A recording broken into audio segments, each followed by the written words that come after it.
So I think you have to be prayerful, right?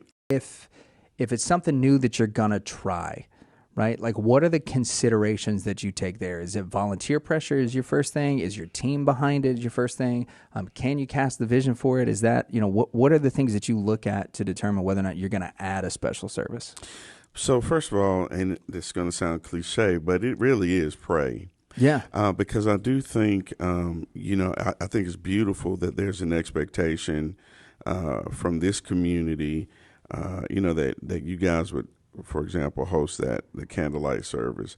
And I think there is some social pressure, but in that case, that's good social pressure because that's a unifying event in the community. But sometimes I often wonder how much of it is our ego, and that sounds crazy. I think you're spot on here. You know what I'm Yeah. saying? How much of it is our ego that we feel like we ought to do it because it'll somehow or another catapult you in the direction or in the light that you want to be in, or it would continue to allow you to build upon your reputation in the community. So I think you have to be prayerful, right?